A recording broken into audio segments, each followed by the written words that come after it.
Welcome to the Effortless English Show with the world's #1 English teacher, AJ Hoge, where AJ's more than 40 million students worldwide finally learn English once and for all, without the boring textbooks, classrooms, and grammar drills. Here's AJ with a quick piece to help you learn to speak fluent English effortlessly.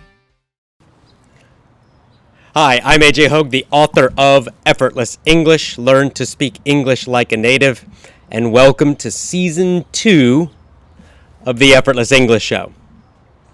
For a free text transcript of this show, go to the Effortless English blog at effortlessenglishclub.com. That's effortlessenglishclub.com. Now, I know you sometimes feel stressed about your English. You feel frustrated. You feel like you want to be better. You want your fluency to be better. You want your pronunciation to be better. You want your spoken grammar to be better. And you get frustrated because you feel like you're not improving fast enough. You notice all of your mistakes. You notice when you can't understand a television show or movies or a YouTube video, and you get frustrated by that too. And because in general you have very high standards, you have high goals. You want to get a high score on the TOEFL perhaps.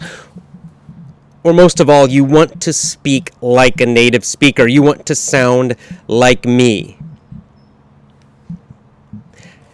Now, a few years ago, I was living on the island of Maui in Hawaii, and I decided I wanted to learn to kite surf.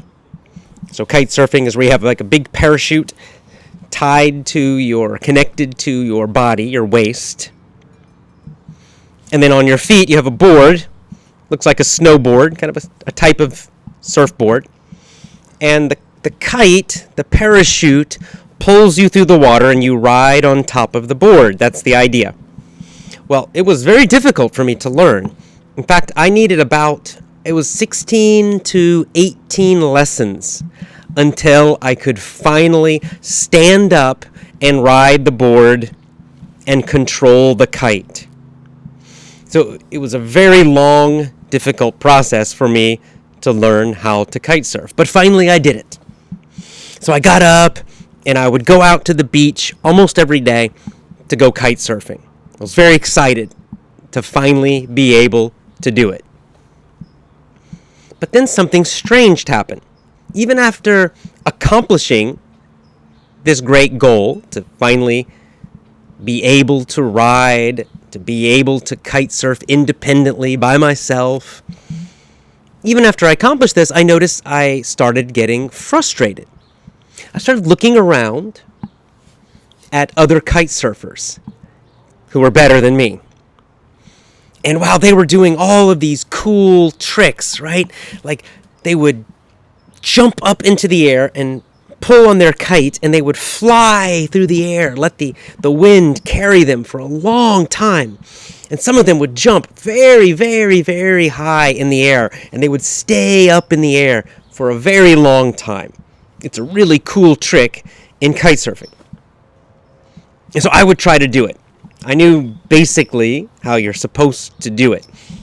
But every time I tried to do a big jump, I would crash. I'd go up and then I would land and crash, and my board would go flying, and I'd get water in my nose. Again and again and again. Eventually I learned to do very little small jumps, but I could never do the big high jumps and to stay up in the air a long time. It got really frustrating, and I got really irritated watching all these other guys doing these cool tricks that I just couldn't do. And they were doing other cool tricks too, really cool turns where there's a thing called a toe side turn where they would flip their board to the other side and do this really nice big turn. I tried doing that. Again, I crashed every single time. And then some of those guys and women, they would get out there and they would surf big waves, right? Some days there would be big waves, and they would jump over the waves, and they would turn around, and they would surf down the big waves. And for me, I already knew the big waves were too dangerous. I couldn't even do the small waves for a long time. So if there were big waves, I avoided them. But again, I was frustrated. And it really was hurting my enjoyment of kite surfing quite a bit.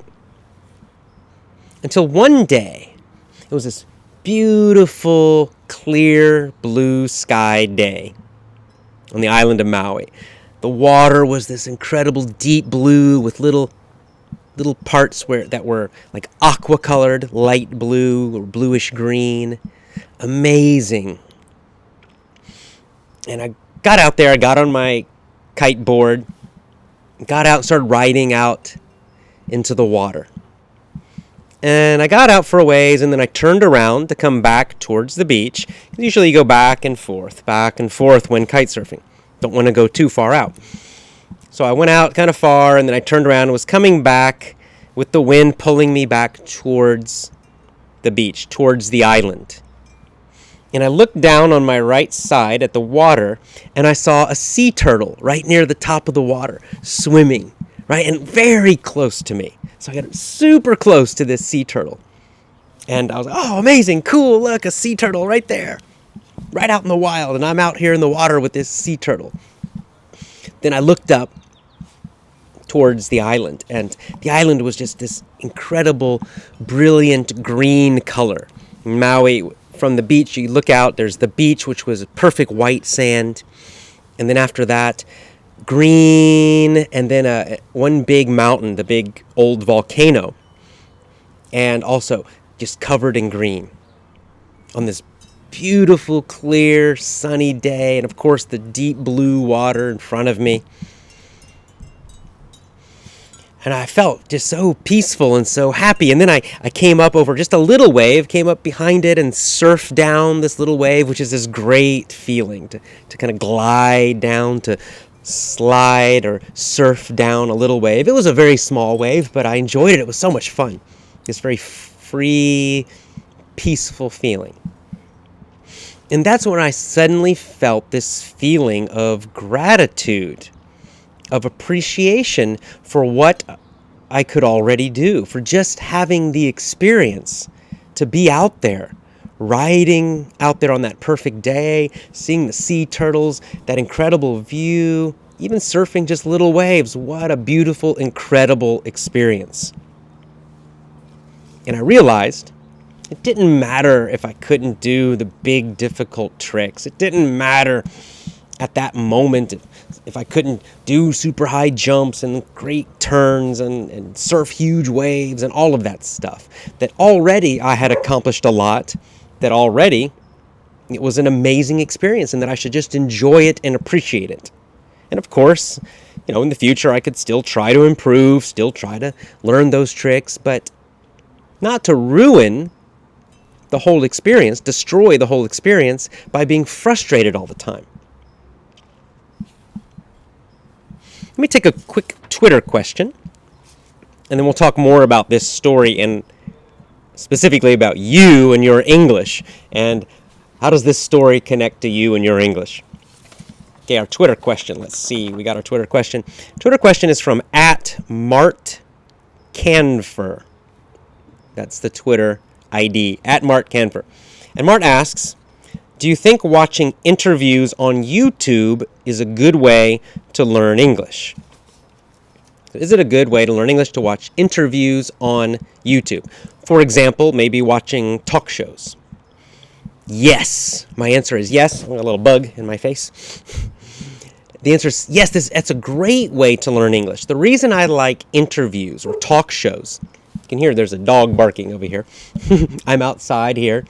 By the way, I am in Encinitas, California. This is a little surf town in Southern California. And I'm just outside enjoying it. You might hear some extra noises because I'm outside. A little dog barking. There's some people talking. Airplanes flying. There's a train that goes by. So I'm sorry about the extra noises. Back to the question. Are interviews and talk shows a good way to learn English? Yes, yes, yes. Why? Why do I like them? Because the English used in talk shows and interviews is usually very conversational. It's very, very natural, normal, casual, oftentimes English conversation. It's the kind of English we typically use in normal conversations, especially on like those late night talk shows like Conan O'Brien or Jimmy Fallon, The Tonight Show, Jimmy Kimmel, Ellen. There's daytime ones also. Ellen's a daytime one, but they're really great because they're kind of joking. Usually the host is a comedian. So they're more casual. It's not a formal interview like on the news. Sometimes a news interview, if you like on CNN or the BBC or something, those interviews are often very formal, right? Very serious. And so it's not really the normal everyday English that we use in conversations. But talk shows, because they're more casual, they are actually much closer to the normal, everyday, casual English we use. You'll hear more jokes, you'll hear more idioms, you'll hear more slang. The pronunciation style, the speed, everything is much more natural. So yes, you can use and study talk shows and interviews, especially the casual ones, like the late night talk shows. Those are great. Now, I especially recommend that you use my movie technique when you're learning with an interview or a talk show. You can look at some of my other videos on my blog where I talk about the movie technique. I describe it in my book also. Basically, you're watching the same video again and again many times and studying the phrases and learning everything completely. So definitely, it's a good question. Should you use interviews or talk shows for learning English? Excellent, yes. Let's go back to my story and your English learning. Now, one of the key things, when I accomplished my goal of becoming, let's say, an intermediate kite surfer, I was still frustrated. Why? Because I started comparing myself to everybody else who was better. Right? I didn't really appreciate my progress and my current skill initially. And here's the thing, I know that you do this too. I know so many English learners do the same. That even though they are already quite good, they're still frustrated. And they destroy their enjoyment of English because they're always looking at people who are better. And of course, the worst is when you always compare yourself to a native speaker like me. Well, of course I'm better. I've been speaking English since I was a baby. Couple of years old. So it's not always great to do that. It's good to have a high goal, certainly, but not if it frustrates you, not if it makes you unhappy all the time. See, you have already accomplished a lot with your English. Think about it. Right now, you are listening to a show in English. 100% English. I am speaking English with my normal voice at my normal speed. You are understanding most of what I say. Wow, that's incredible. That's a very great accomplishment. You've already done something great just to be able to understand me, to be able to watch a show like this for 30 minutes or 40 minutes and understand most of it, enjoy it. That's incredible. That's great. To be able to have, normal everyday conversations. Also, that's a great accomplishment. You should be grateful for that. Just as when I was out on the ocean that day and I finally realized this is incredible. This is an incredible thing. I should enjoy this. I should appreciate it. I should be grateful. As should you with your English. Be grateful for what you already can do, for what you already understand. When you have this attitude of being grateful, when you have this attitude of appreciating, then you will enjoy English more. Learning English and improving English will be more fun, more relaxing. And in fact, therefore, you will learn and improve faster because you're enjoying it. When you're stressed and frustrated, it slows down your learning, right? It hurts your motivation. If something is stressful and not enjoyable, you really don't want to do it so much. But when you love it, when you enjoy it, when you appreciate what you can already do, the whole process becomes more fun, more relaxing. And then you're doing English just because you like it, just because you enjoy it. And that's when you start learning faster and faster. You start reading more and more and more because you like it. You start listening more and more and more, watching more videos more and more just because you like it, just because you enjoy it. When you have the chance, you have conversations just because you enjoy it and like it and appreciate your own skill. And when you do that, you will learn much faster. You will improve much faster. So having this attitude of gratitude, having this attitude of appreciation, appreciating what you can already do, it's important because it will help you improve faster. All right. So do your best to appreciate what you can already do. Let's talk about the code and mission of Effortless English. We have a code and we have a mission in the Effortless English community or family. Our code, number 1, we do the best we can. Number 2, we do the right thing. Number 3, we show each other we care. These are kind of our rules, our guidelines for our international community, our international family. We don't insult each other. We appreciate each other. We help each other. Maybe that's on Twitter. Maybe that's in YouTube comments. Maybe that's in the comments on my website. Certainly for our VIP members and our Power English and Original Course members and Learn Real English members, all of them. We're always helping each other and saying good things to each other. That is our code. We also have a mission, a deeper purpose. Of course, our main mission, our simple, obvious mission is to improve English. My mission is to help you improve your English. The mission of our members and fans is to improve their own English. But more than that, we have a deeper mission, to explore new opportunities for growth, which means to always be learning our whole lives, to bring confidence, vitality, and happiness to people all over the world, right? So it means making everybody in the world a little happier, doing our best to contribute to help other people in the world, maybe our friends and family, other Effortless English members, even people we don't know. And finally, to boldly go where we have never gone before. This means that we live life with an adventurous spirit. We like to get out and travel, to meet new people, to connect with people from other cultures, who speak other languages. This is one of the great things about English. It's the international language. We want to use it to have a fun, interesting life, connecting with people from all over the world. So, thank you very much. I hope you have enjoyed today's show, the beginning of Season 2. For a free text transcript of this show, go to the Effortless English blog at effortlessenglishclub.com. effortlessenglishclub.com.